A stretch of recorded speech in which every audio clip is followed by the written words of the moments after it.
My names are Evans Onyango. I'm the head of research and innovations from the Kisumu National Polytechnic. In Kisumu National Polytechnic, as part of our mandate, is innovations. We do research, and we are also supposed to transmit this knowledge to other institutions, to other people, for the sake of industrial development of this country. Now, Kisumu National Polytechnic is a premier training institution within the Lake region. We currently have a population of excess of 10,000, and we have a number of courses. And as you can see, our trainees are well trained on skills-based courses, and they're able to come up with a number of innovations. So we are going to take you around so that you can sample what we've brought to this show. My name is Francis Ochengo Nywera from the Kisumu National Polytechnic Electrical Department. Here we have the innovation we have made about the homegrown hybrid power production. It's a combination of solar and the biogas. How it works, the biogas is being decomposed, goes into the digester tank, then produces the energy for cooking, for lighting purposes, and also when it is failed, then it's come to the solar, which picks up. The solar picks it to the conversion of inverters, solar controller, then passes it to the battery, which will store the charges. After it stores the charges, it can be used to generate power or electricity for other purposes. That is the innovation part of it. Okay, I'm called Gonda Crispin Otieno from the Kisumu National Polytechnic, and this is under Department of Electrical Engineering. And today here we have a project here we call Solar Tree. And the main reason why we have come up with this project, we have realized that the electricity is nowadays becoming a little bit expensive, and this is due to low income of the people. And that is the reason why we have come up with this project. And this thing, it just functions the same as electricity.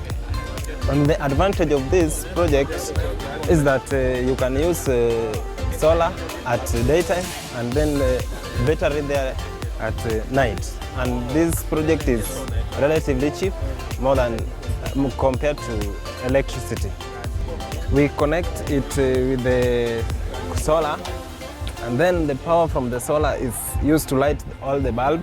At night, we use this solar also. It charges the battery down here. Here we have the battery, and that solar charges the battery at daytime. And then at night you can use the power in the battery to operate different activity in the room. Yeah.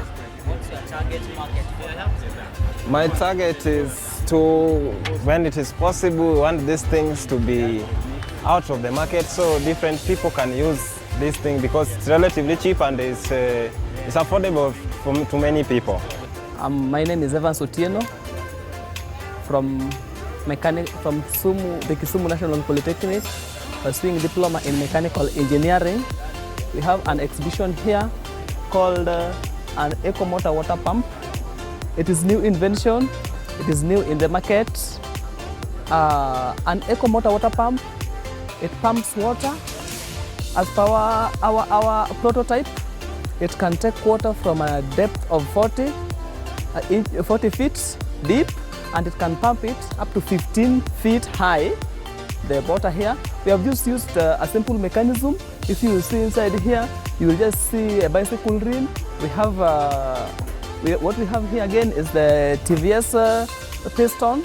We have a cylinder just fabricated in our school. Since we are just pursuing mechanical engineering, we have the lathe machine there that has just assisted us in fabrication of the cylinder. It is just a simple mechanism. We use a solar, we use a battery here. So since power has been a problem, electricity has been a problem to our society, we have decided to come up with this an eco motor water pump. Eco, you just know, simply means environmental friendly. That is why we have it here. So operational use, when it rotates, you can put it on. It has pumped water up So the water which is coming down now has come from the reservoir. This is our reservoir tank up here. It is already in the reservoir, so it has been pumped, so you can use it in your irrigating farm. You can use it in washing your hands. All domestic use are there. So we have just decided to come up with this one because compared to what is there in the market as per now, that's expensive, very expensive in terms of power consumptions, in terms of the price. This one can only cost 20,000 with everything. Since this one here, as you can see, the body is just here. It is just a demo of the construction of a house, because you will be having your house, you will be raising your tap high on the house. So this is just the roof of your house, everything is here. But if it is a matter of buying, we'll moderate the body so that it is something simpler. Yeah. I'm Eric Majengo from Business Department. The institution is Kisumu National Polytechnic. So today in these Afri-cities, we came up with our items. We are presenting our items here to be shown outside the world. So just for the start, we have a table there and a chair. We also have a paper decoration and a flower vase. So these our products come just from waste. Our main purpose here is just the remodeling of waste products to useful products. Just for example, when I start with a paper innovation, this is a paper which can change into different shapes. As you can see, it changed into different shape and just made from paper. These papers, we acquire them from our offices or even other institutions. So as a waste, we take them and shape them, and this can be sold in our different homesteads. By these, we can improve our economic sustainability.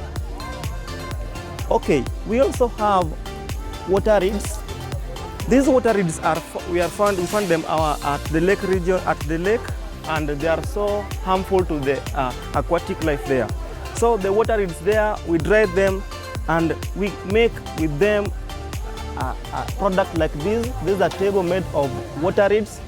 We weave it with a tire.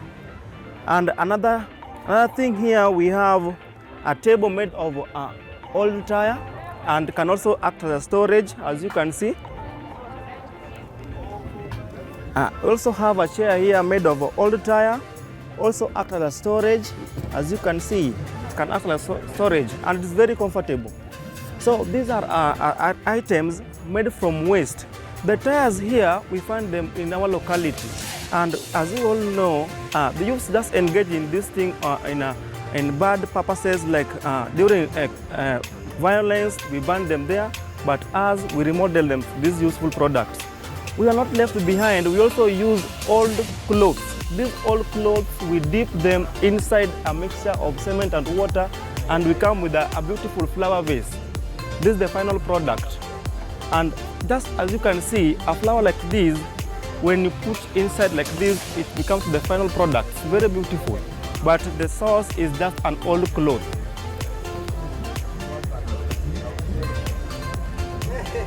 Thank you very much. We also come with a product from water hyacinth. The stem of water hyacinth, when dried, we make ropes with them. Then from the ropes, we make a rack like this, which can be sold locally. The same water hyacinth, when dried, we weave to make a table like this. This can also act like a storage. Yes, thank you very much. This is Majengo Eric from the Kisumu National Polytechnic. Thank you. Okay, I'm Jeffrey Biam from Kisumu National Polytechnic. Okay, I'm studying Diploma in Supply Chain Management Year 3. Currently, I have to showcase in a case whereby we have showing in the ICT department. We have an innovation in ICT where we are showcasing on Border Salama app. Border Salama app is probably a developing app where we came up with this during forestation security threat in Nairobi. When Mr. President came about to gap in security in the border sector. So the project came about to ease the security threats in border sector. So the border app is developed to track the border people through generating QR code. We register your name, license, we register your ID, we register your base, your circle, driving license, then we track and then we generate a QR code. A QR code is a unique code whereby we will track that. In case maybe you have a security threat and maybe you are driving a border and the customer is on your back, you can just capture the picture behind the reflector and the picture will be captured to be tracked. Yes, so that QR code is generated, which is very unique. Each and every person will have his own. It cannot be shared. In a case whereby the person has an issue with if the person has an issue with the QR code, we shall deactivate and generate a new one. Yes. So the app is just to develop, and also a case whereby government can use this app to collect revenue as well, because they shall have tracked these people and they know the number of population of the border guys. Yeah. No, not yet. Still in a domain. Still we host it still. Yeah. Yeah. Yeah. Yeah. Yes, thank you. This is the reflector. So where we have it. So the reflector is being tracked. So you told maybe you're carrying the border, you shall take the photo of it. And we will scan the photo, the QR code, and we know the personal details. So we can track you easily. This is the Department of Applied Science, and my name is Donald Okuta. We came up with this innovation which is called semi-automatic knapsack sprayer to help on reducing the shortcomings, such as carrying this backpack at your back, and the spraying capacity was also minimal. So this knapsack sprayer works in the principle of reciprocating pump, such that when you push, it will be accumulating pressure inside the container, the cylinder. When the pressure is already accumulated enough, therefore it will start spraying as you move. So this thing can majorly be used in greenhouses, and mostly we use it in a farm where you want to spray chemicals only when it is shiny day. Yeah. And that's all.